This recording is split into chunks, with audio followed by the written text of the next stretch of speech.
Aux États-Unis, le nombre de cas et de décès dus au Covid-19 empire d'heure en heure. Le pays compte désormais plus de 1000 morts et près de 70 000 personnes ont été contaminées. Une pandémie qui menace l'économie du pays. Afin de lui venir en aide, le Sénat a approuvé un gigantesque plan de sauvetage de 2000 milliards de dollars. 738 morts en Espagne en 24 heures. Triste record pour le pays. La courbe de progression des décès inquiète de plus en plus les experts. L'Espagne pourrait rattraper, voire dépasser dans les prochains jours l'Italie en nombre de morts. Le pays compte pour le moment 3434 personnes décédées du Covid-19. Et puis dans l'actualité également, coupable, c'est ce qu'a plaidé Brenton Tarrant, l'Australien accusé d'avoir tué 51 personnes l'année dernière dans 2 mosquées à Christchurch en Nouvelle-Zélande, ne sera donc pas jugé lors d'un procès. Il connaîtra sa peine ultérieurement une fois le confinement dû au coronavirus levé. La pandémie de Covid-19 progresse très rapidement aux États-Unis. En seulement quelques heures, hier, plus de 200 personnes sont décédées. Le pays a passé la barre des 1000 morts et compte près de 70 000 cas confirmés. New York est l'un des États les plus touchés. La Nouvelle-Orléans serait en passe de devenir le prochain épicentre du coronavirus dans le pays. Et puis afin d'aider l'économie américaine face au Covid-19, le Sénat a approuvé un gigantesque plan de sauvetage de 2000 milliards de dollars, environ 1840 milliards d'euros. Il doit désormais être voté par la Chambre des représentants. Mathieu Mabin, notre correspondant à Washington, nous en dit plus.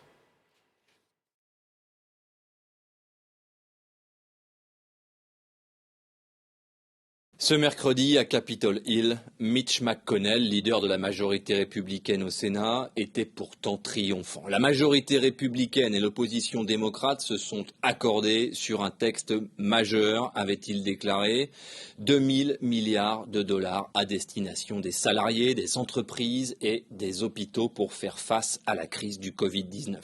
Une somme jamais engagée dans l'histoire de l'Amérique dans un contexte semblable. Toujours selon le sénateur McConnell, un fidèle du président, il s'agit, je cite, d'un plan de sauvetage historique. Pourtant, plus de 24 heures après cette annonce, la Chambre haute du Congrès n'avait toujours pas voté l'accord. Alors que le cap des 1000 morts était franchi durant cette nuit de mercredi à jeudi, alors que les millions de masques et de tests promis par l'administration américaine n'en finissent pas d'arriver dans les hôpitaux pétrifiés par une désormais inéluctable invasion de malades, les parlementaires américains ne parvenaient toujours pas à tomber d'accord. À l'origine du blocage, semble-t-il, quelques experts de Wall Street qui considèrent que la somme pourtant astronomique promise ne suffira pas à endiguer la crise qui s'annonce.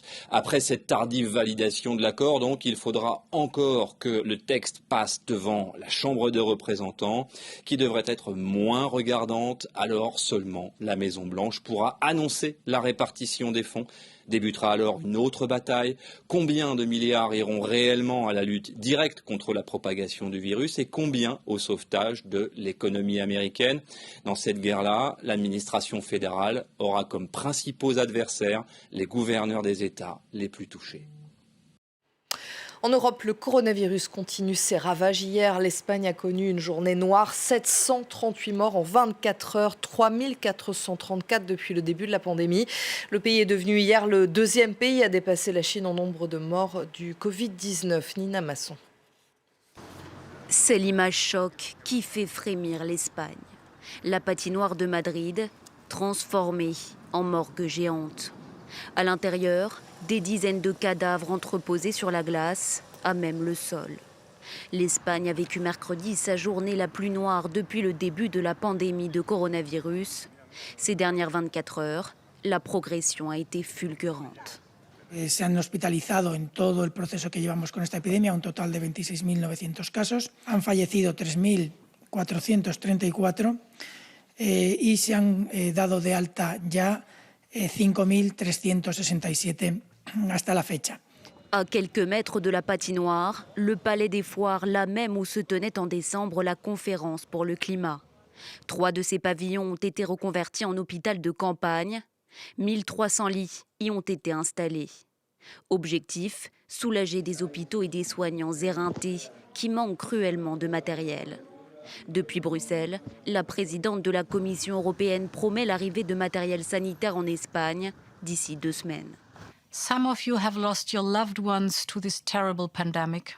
I know too well the pain of losing someone you love in your family because there is no cure to save them. But I want you to know that we are working tireless to help you. You're not alone. Madrid a commandé du matériel sanitaire à Pékin à hauteur de 432 millions d'euros. En priorité des masques, des gants et un système de tests rapides. L'Italie continue à être sévèrement frappée par le Covid-19. Hier, 683 personnes sont mortes. Le bilan officiel fait état de plus de 7500 décès.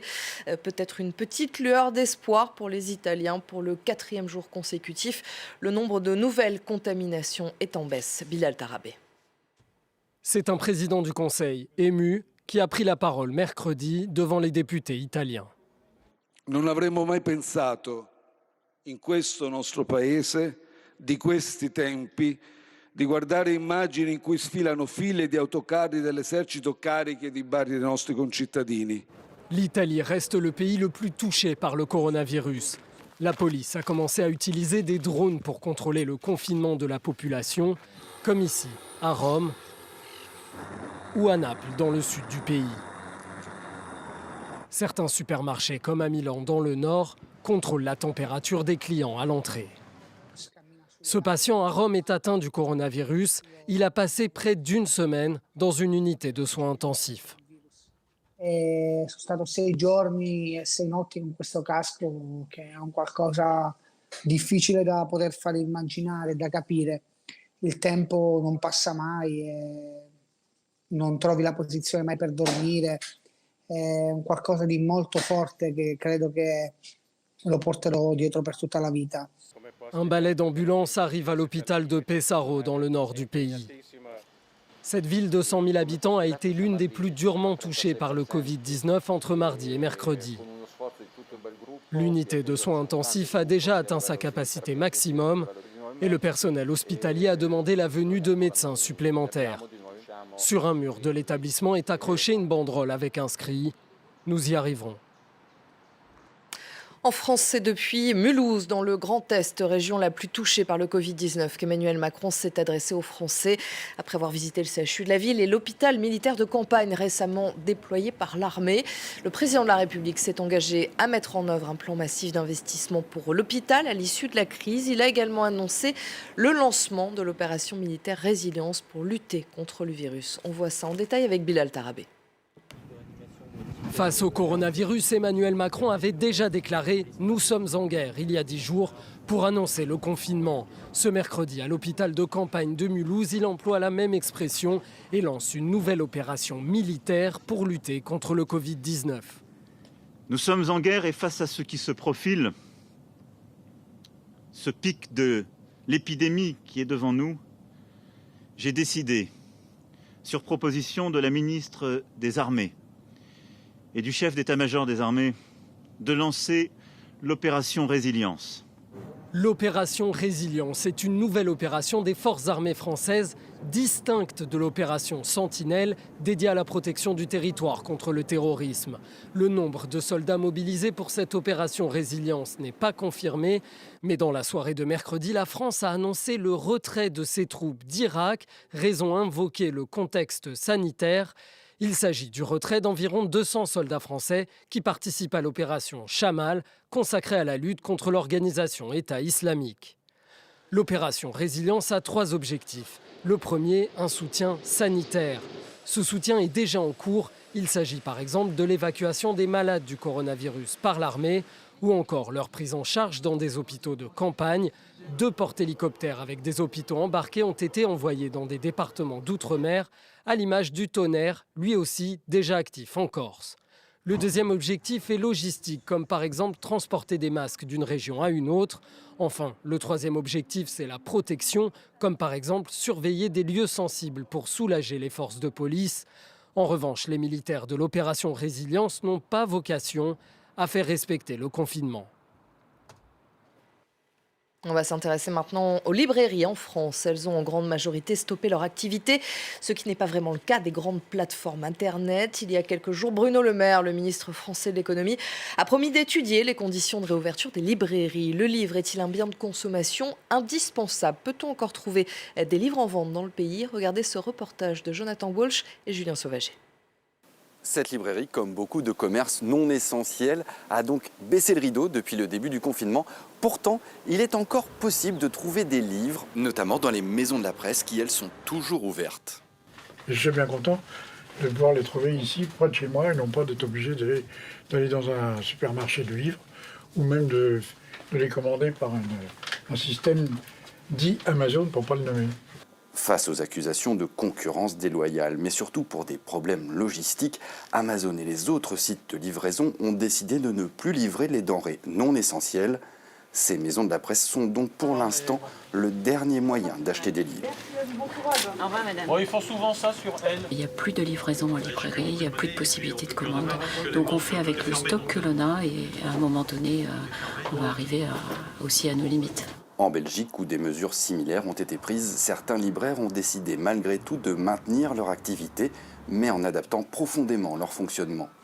J'ai inventé, ça n'existe pas, la librairie de garde, comme la pharmacie de garde. C'est-à-dire que les gens envoient un mail, téléphonent, et donc on a une permanence de 12h à 17h, et on prépare les livres comme on peut.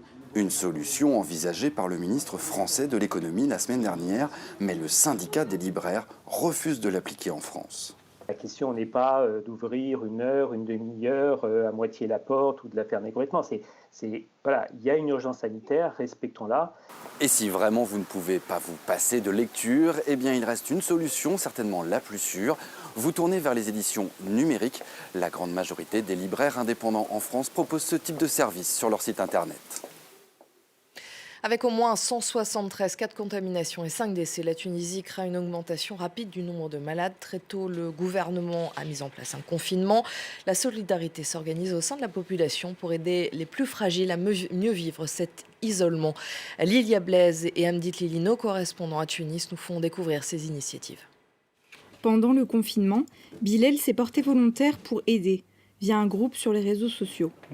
Aujourd'hui, on a 7 familles dans le quartier de Manouba, Halfawin, Hayetadamen. Grâce à des dons, il amène des produits essentiels aux personnes âgées ou démunies pour leur éviter de sortir de chez elles. On va répartir de manière équitable pour que chacun ait de quoi tenir au moins 7 jours. Une fois les courses empaquetées, c'est la tournée qui commence. Une tâche difficile, car même si Bilal prend toutes ses précautions, il est quand même exposé au risque de contamination.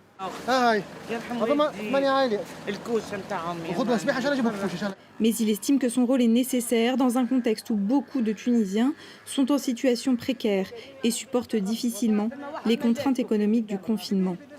Ici, beaucoup de gens sont locataires et se sont retrouvés au chômage après les mesures de confinement. Beaucoup sont aussi vendeurs ambulants dans les souks et aujourd'hui, ils n'ont plus de travail.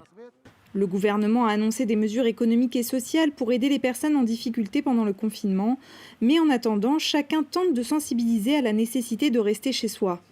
Surtout lors du couvre-feu, à partir de 18h, plus personne ne peut sortir. C'est à ce moment-là que la chanteuse et danseuse Nermin Sfar se prépare pour aller danser.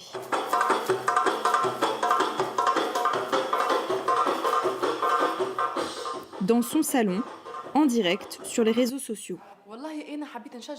J'ai voulu faire ça pour encourager les gens à rester chez eux. Parce que beaucoup de gens continuent à se rassembler, organiser des soirées. Les habitudes ne changent pas. Donc je leur dis de rester chez eux et en échange, je vous fais un live chaque jour à 21h.